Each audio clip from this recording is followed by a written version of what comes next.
Okay, before you sew your two pieces together, your front and your back of your creature, if you're wanting to place a little face on it, a little applique face, you're going to need to do it on the front side.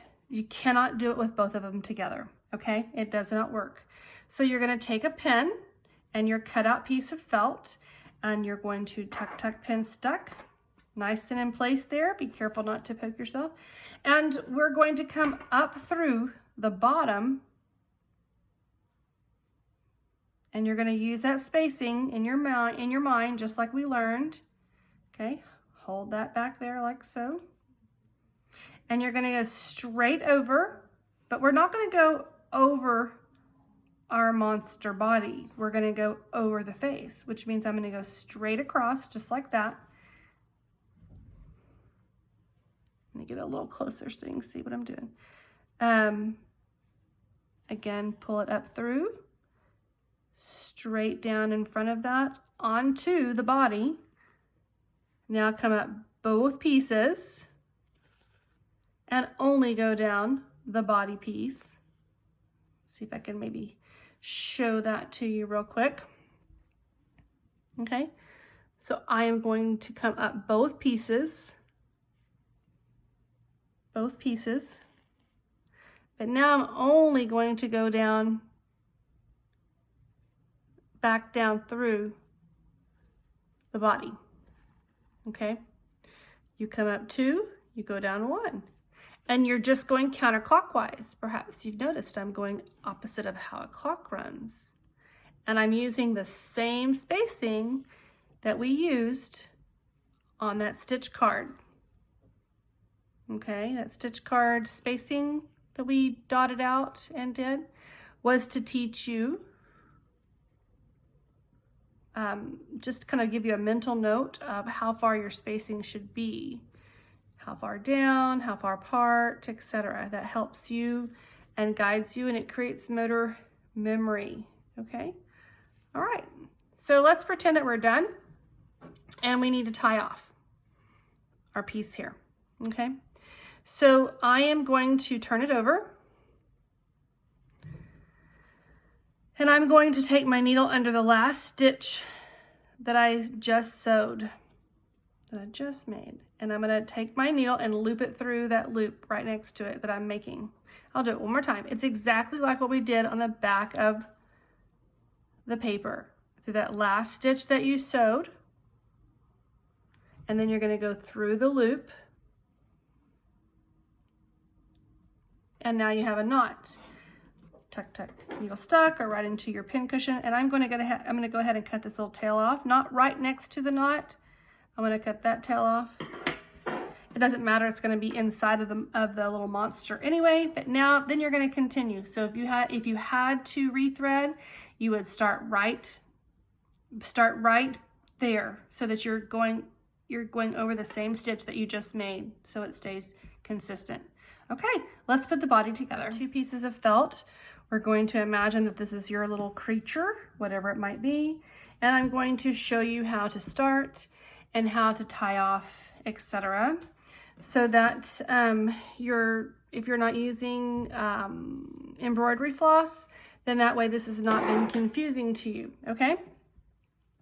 So if this is together, if this is our little creature, we're going to pin it, and then we're going to pin it again.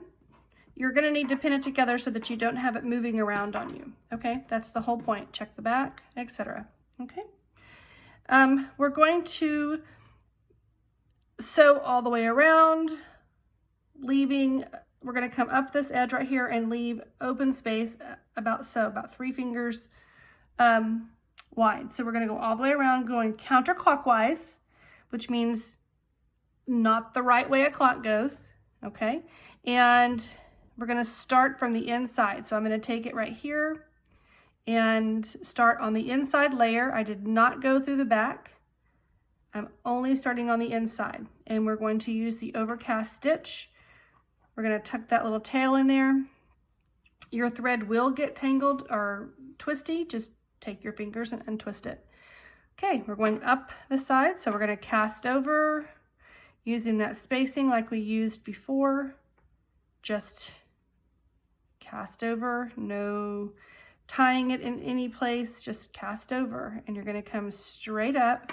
So if you want to get that idea of casting over, you can turn it and cast over. That's fine. Sorry, the thread gets just a little bit twisty at times. And all you do is go in and out, and you want to be straight. You do not want your thread to start leaning, okay? We're going to go through this real quick here.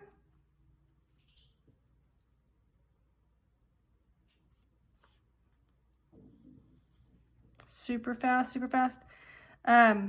If you've got corners to cut around, or you have little cutouts because of arms, please make sure that you take special care not to skip that corner.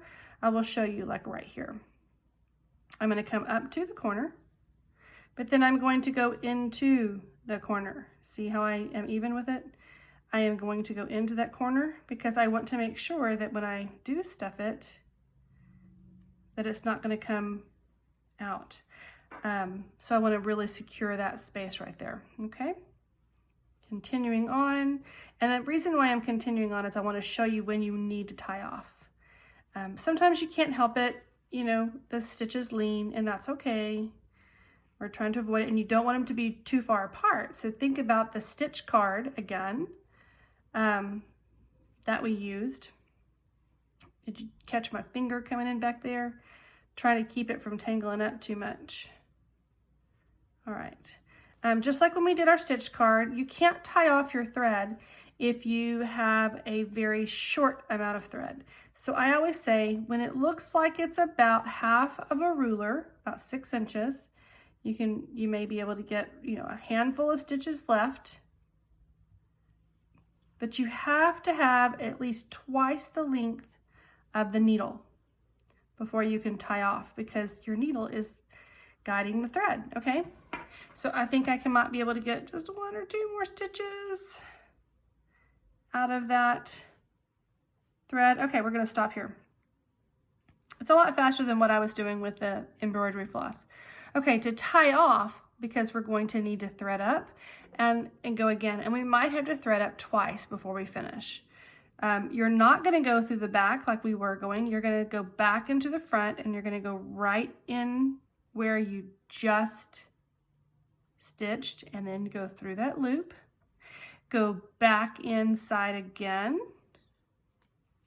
Let me open that up. Back inside again. And then loop it inside there like so. Now, some of you might be tempted to cut it off real close like that. Please don't. Go ahead and cut it off at the tail, tuck, tuck, needle stuck, trash in there. The reason why I say that is because you're going to take this tail and you're going to tuck it inside. Okay, just get it all tucked in there, because you're going to start right where you left off anyway, so that won't even be seen. So just get it all tucked in there. See? All tucked in. We're going to thread up, and we're going to start again.